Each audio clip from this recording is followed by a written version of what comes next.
నమస్తే బ్రదర్, ఎలా ఉన్నారు? సినిమా వాళ్ళు చాలా అంటే చాలా అడ్వాన్స్ అయిపోయారు. అది సినిమా క్వాలిటీ విషయంలోనో, సినిమా కంటెంట్ విషయంలోనో కాదు, వేరే వాళ్ళని ఇరికించడంలో, ఫ్రీడమ్ ఆఫ్ స్పీచ్ని తొక్కేయడంలో, ఇతరులను తొక్కేయడంలో చాలా బిజీగా చాలా అడ్వాన్స్ అయిపోయారన్నమాట. రీసెంట్గా సంక్రాంతికి రిలీజ్ అయిన సినిమాలకి రివ్యూలు చెప్పినందుకు చాలామందికి స్ట్రైకులు వేశారు. అట్ ది సేమ్ టైం కొన్ని కేసులు కూడా ఫైల్ చేశారు. వాళ్ళలో బార్బెల్ పిచ్ మీటింగ్స్ అనే యూట్యూబ్ ఛానల్ అతనిపైన కూడా కేసు అయితే ఫైల్ చేశారు. అయితే సంక్రాంతి హాలిడేస్ ఇచ్చారు.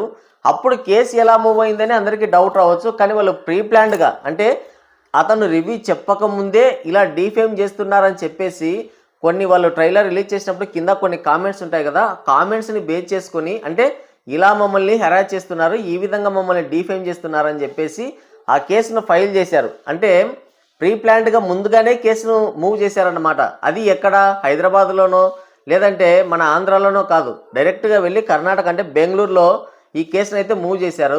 ఇంకా ఎవడు పట్టించుకుంటాలే, ఎవడొస్తాడులే అనుకున్నారేమో తెలీదు. అయితే ఈ బార్బెల్ పిచ్ మీటింగ్స్ అనే అతను మాత్రం వాళ్ళు చిన్న కోర్టుల్లో కేసు మూవ్ చేస్తే ఇతను ఏకంగా హైకోర్టుకి వెళ్ళిపోయాడు.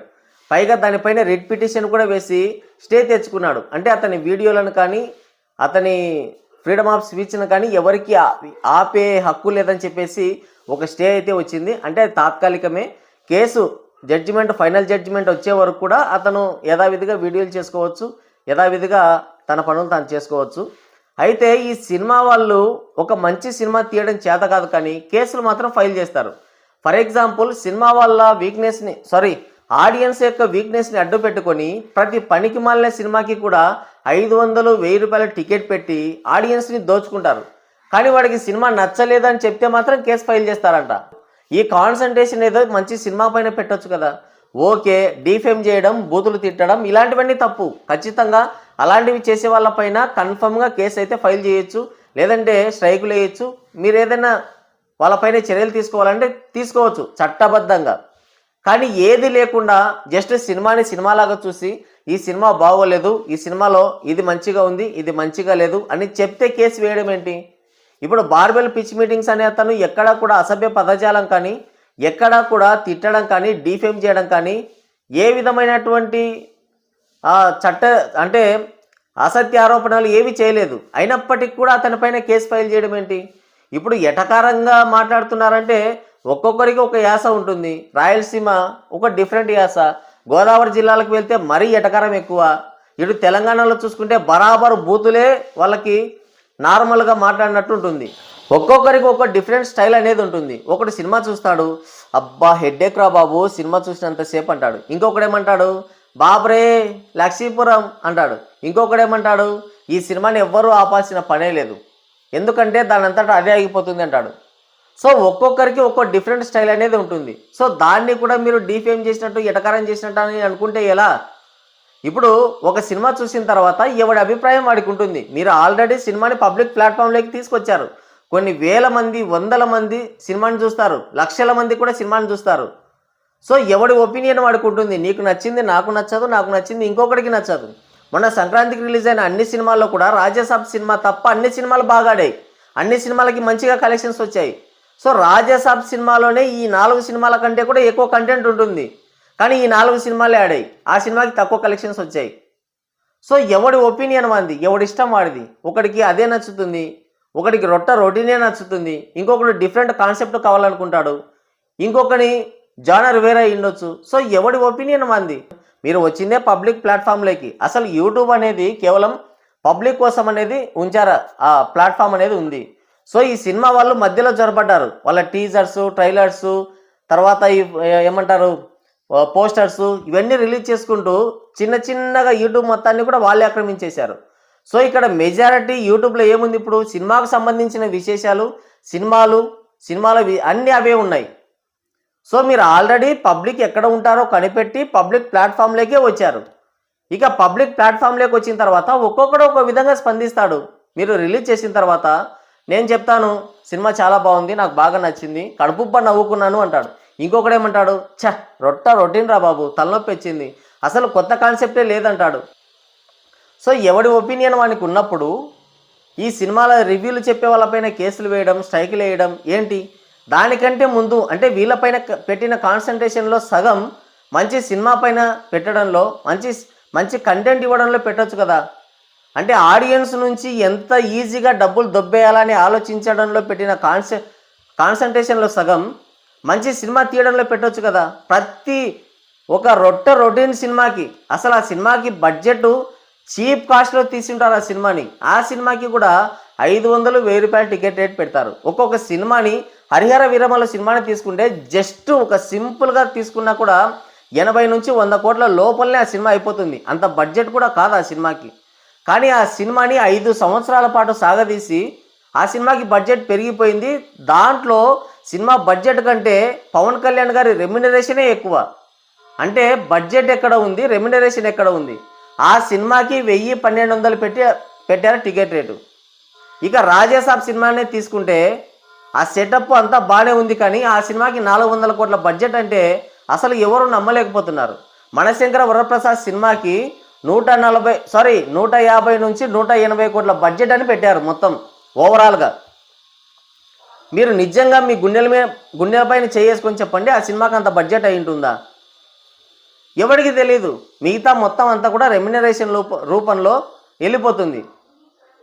ఆడియన్స్ పైన రుద్దడం, ఇంత బడ్జెట్ అయిందని చెప్పడం, సినిమాకి టికెట్ రేట్లు పెంచుకోవడం, 500-1000 ఇష్టం వచ్చినట్టు. అంటే ఆడియన్స్ యొక్క వీక్నెస్ని పట్టుకొని ఆడియన్స్ దగ్గర ఎలా దోచుకోవాలి అని వీళ్ళు ఒక సపరేట్ క్లాసులు తీసుకున్నట్టున్నారు. అసలు సినిమా రివ్యూల పైన కేసులేంటి?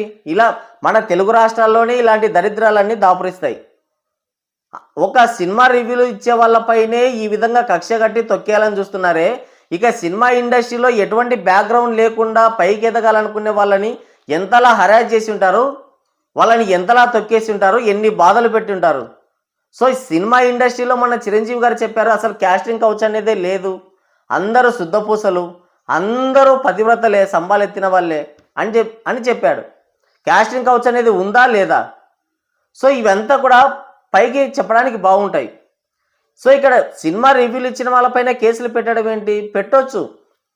హెరాస్ చేసినప్పుడు, మిమ్మల్ని ట్రోల్ చేసి విపరీతంగా మిమ్మల్ని డిఫేమ్ చేసినప్పుడు, బూతులతో అసభ్య పదజాలంతో మిమ్మల్ని దూషించినప్పుడు, అలాంటప్పుడు మీరు చర్యలు తీసుకోవాలి. జస్ట్ సినిమా బాగుంది, బాగోలేదు, ఇదో సినిమాలో ఈ క్వాలిటీస్ ఉన్నాయి, ఇవి పర్వాలేదు, బాగున్నాయి, చిరంజీవి బాగా డ్యాన్స్ చేశాడు, చిరంజీవి స్టైల్ బాగుంది, ఆయన స్వాగ్ బాగుంది, ఇవన్నీ బాగున్నాయి పాజిటివ్ అంశాలు. ఇక నెగిటివ్స్ వచ్చేసి సినిమాలో కథ లేదు, ఆల్రెడీ తీసిన సినిమాలన్నీ మొత్తం తిప్పి మళ్ళీ మనకు చూపించారు, సినిమా సెటప్ అంతా కూడా అసలేం నచ్చలేదు, సో సినిమాకి ఇంత బడ్జెట్ అయి ఉండదు అని ఇలా మంచి చెడు ప్లస్ ఆర్ మైనస్ చెప్పినప్పుడు వాళ్ళని అదే పనిగా కక్ష కట్టి కేసులు పెట్టి వాళ్ళని ఇబ్బంది పెట్టడం ఎందుకు? అంటే మీరు వచ్చిందే పబ్లిక్లోకి వచ్చారు, మా డబ్బులే కావాలి, మళ్ళీ మా పైనే కేసులు వేస్తారు. ఇప్పుడు మళ్ళీ చాలామంది అంటారు, ఒక షార్ట్ ఫిల్మ్ అన్నా తీశారా, ఒక షార్ట్ ఫిల్మ్ తీశారా, ఒక వెబ్ సిరీస్ తీశారా, సినిమా గురించి మీకేం తెలుసు అని అడుగుతుంటారు. ఒక పెద్ద హోటల్కి వెళ్తాం, అక్కడ మంచి బిర్యానీయో లేదంటే ఒక ఏదైనా మంచి ఫుడ్ తీసుకుంటాం, ఎలా ఉంది అని ఎవరైనా అడిగినప్పుడు మనం వంట నేర్చుకోవాలన్నా, ఆ ఫుడ్ బాగుందో లేదో చెప్పడానికి మనం బిర్యానీ చేయడం నేర్చుకోవాలన్నా? అవసరం లేదు కదా. ఇది కూడా అంతే. పబ్లిక్ పాయింట్ ఆఫ్ వ్యూలో చూస్తాం, ఆ పక్కనున్నోడు, అలాగే ఆ చూసే పరిస్థితులు, అవన్నీ మనకు తెలిసిపోతాయి ఆటోమేటిక్గా. సినిమా బాగుందా బాగోలేదా అని మనకు ఆటోమేటిక్గా అర్థమైపోతుంది. సో అదే చెప్తారు, సినిమా బాగుంటే బాగుందని చెప్తారు, బాగోలేదంటే బాగోలేదని చెప్తారు. సో చిరంజీవి గారు ఏంటంటే పబ్లిక్లోకి వచ్చినప్పుడు చాలా చాలా మంచి విషయాలు చెప్తూ ఉంటాడు. చిరంజీవి గారు ఏంటంటే పబ్లిక్లోకి వచ్చినప్పుడు ఫ్రీడమ్ ఆఫ్ స్పీచ్ అంటాడు, హ్యూమన్ వాల్యూస్ అంటాడు, ఇంకా ఏవేవో చాలా గొప్ప పదాలన్నీ వాడి చెప్తుంటాడు. బ్యాక్గ్రౌండ్లో చేసేవన్నీ ఇవి. అసలు సినిమా రివ్యూలు ఇచ్చే వాళ్ళపైన కక్ష కట్టాల్సిన అవసరం ఏమన్నా ఉందా?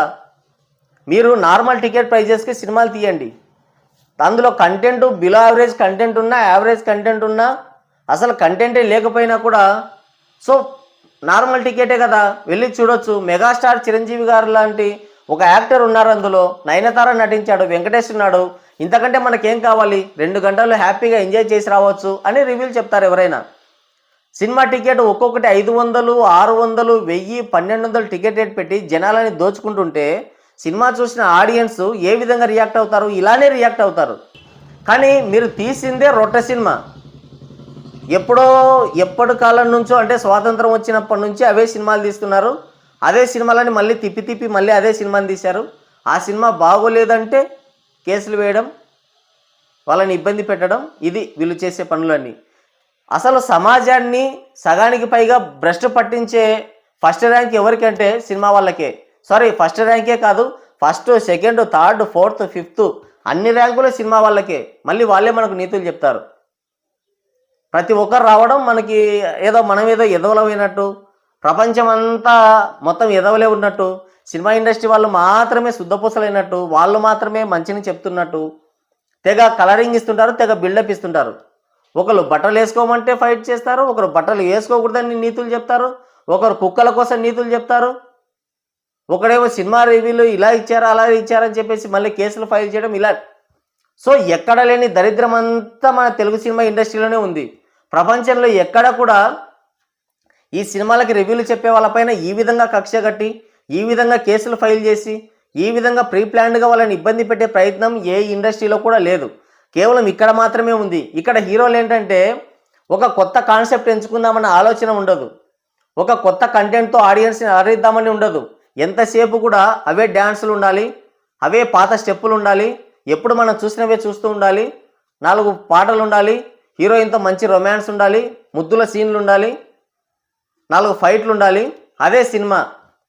మలయాళం ఇండస్ట్రీలో ఎంత గొప్ప గొప్ప అంటే కథానుగుణమైన సినిమాలు ఎన్ని వస్తున్నాయి. ఎప్పుడు కథానాయకుడు ఎప్పుడు కూడా కథ కంటే గొప్పవాడు కాదు, రాజు ఎప్పుడు రాజ్యాంగం కంటే గొప్పవాడు కాదు. సో వీళ్ళు ఏంటంటే ఈ కథ కంటే హీరోనే గొప్పవాడు అన్నట్టుగా ఫీల్ అయిపోయి ఇలాంటి రొట్టె సినిమాలన్నీ తీస్తూ ఉంటారు. ఏమన్నంటే కేసులు పెడతారు.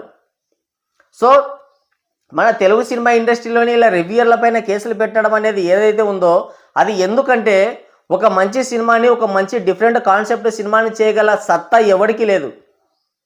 అందుకనే వీళ్ళు అదే పనిగా ఢిల్లీ హైకోర్టుకు వెళ్ళడం, అక్కడ కేసులు ఫైల్ చేయడం, అక్కడ నుంచి కొన్ని పర్మిషన్లు తెచ్చుకోవడం. ఎందుకు వీళ్ళు పర్మిషన్లు తెచ్చుకుంటున్నారంటే అదొక సాగు అన్నమాట. అంటే మా పేరు మీద ఎవరైనా వ్యాపారం చేయకూడదు, ఎవరైనా కూడా మా ఫోటోలు కానీ వీడియోలు కానీ వాడకూడదు అని చెప్పేసి అక్కడ తెచ్చుకుంటారు. ఏ వీడియోస్ ఇలా క్రియేట్ చేస్తున్నారు, మమ్మల్ని ఇబ్బంది పెడుతున్నారని చెప్పేసి అక్కడ నుంచి పర్మిషన్ తెచ్చుకుంటారు. కానీ ఇక్కడ చేసేదేంటి, సినిమాలకి ఎవరైనా రివ్యూలు ఇస్తే వాళ్ళపైన కేసులు వేయడం, సినిమా బాగోలేదని చెప్తే వాడిపైన కేసులు వేయడం, స్ట్రైకులు వేయడం, ఇబ్బంది పెట్టడం.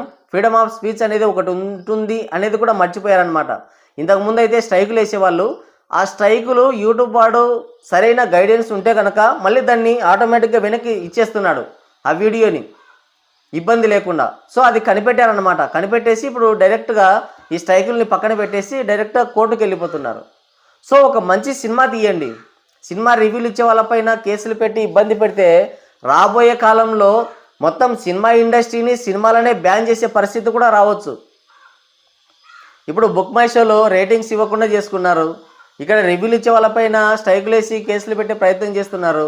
అంటే సినిమా నచ్చినా నచ్చకపోయినా గమ్మున ఉండాలని చెప్పేసి వీళ్ళు ఒక ప్రయత్నం అయితే చేస్తున్నారు. నాకు తెలిసి భవిష్యత్తులో ఇది ఇంకా కూడా, అంటే ఈ బార్బెల్ పిచ్ మీటింగ్స్ అనే అతను ఏంటంటే దాన్ని అంత ఈజీగా వదిలేయలేదు. ఒక చిన్న చితక యూట్యూబర్స్ ఎవరైనా అయి ఉంటే కనుక ఎందుకు వచ్చిందిలే దేవా అని వదిలేసి ఉండేవాడు. సో వాళ్ళ ధైర్యం కూడా అదే, ఇంకెవడొస్తాలే అని చెప్పేసి వాళ్ళు కూడా ఆ విధంగానే చేశారు. ఇక్కడ కాకుండా బెంగళూరు కోర్టులోకి వెళ్ళారు, అది కూడా చిన్న కోర్టుకి, హైకోర్టుకు అలా వెళ్ళలేదు వాళ్ళు.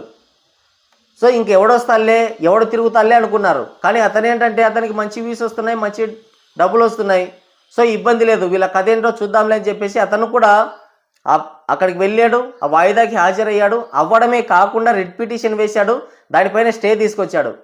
సో నాకు తెలిసి హైకోర్టుకు వెళ్ళాడు కాబట్టి ఒక మినిమం ఒక 6 నెలలు ఈ లోపలనే జడ్జిమెంట్ వచ్చేయచ్చు, ఫైనల్ జడ్జిమెంట్ కూడా వచ్చేయచ్చు. సో ఆ తర్వాత ఏమవుద్దో చూద్దాం. ఎందుకంటే మొత్తం సినిమా ఇండస్ట్రీని అంటే టికెట్ రేట్స్ పైన, ఈ రివ్యూలు చెప్పకుండా వీళ్ళు ఏదైతే చేస్తున్నారో దానిపైన, సో సమాజాన్ని చెడగొట్టడంలో సినిమా ఇండస్ట్రీనే ముందుంది దానిపైన, ఇలాంటి వాటన్నింటికి కలిపి సినిమా ఇండస్ట్రీనే బ్యాన్ చేసే పరిస్థితి కూడా రావచ్చు. చూద్దాం, ఖచ్చితంగా భవిష్యత్తులో అది కూడా వస్తుంది. సో ఫ్రీడమ్ ఆఫ్ స్పీచ్ అనేది ఒకటి ఉంటుంది, దాన్ని అందరూ గౌరవించాల్సిన బాధ్యత ఉంది. మిమ్మల్ని డిఫేమ్ చేసి బూతులు తిట్టి అసభ్య పదజాలం వాడితే ఖచ్చితంగా వాళ్ళపైన చట్టపరమైన చర్యలు తీసుకోవాల్సిందే. కానీ సినిమాలో పాజిటివ్ అంశాలు నెగిటివ్ అంశాలు చెప్పి సినిమా నచ్చితే నచ్చింది, నచ్చకపోతే నచ్చలేదని ఎవరి ఒపీనియన్ వాళ్ళు చెప్పుకునే హక్కు ఉంది. సో దాన్ని దృష్టిలో పెట్టుకోండి. సో భవిష్యత్తులో ఎప్పుడైనా సరే సినిమా ఇండస్ట్రీని బ్యాన్ చేసే పరిస్థితి రావచ్చు. గతంలో మనం చూసాం, సుశాంత్ ఆత్మహత్య చేసుకున్నప్పుడు టోటల్ బాలీవుడ్ ఇండస్ట్రీ సినిమాలనే బ్యాన్ చేశారు జనాలంతా. ఏ సినిమా కూడా ఆడేది కాదు. అలాంటి పరిస్థితి దుస్థితే మళ్ళీ టాలీవుడ్ కూడా రావచ్చు.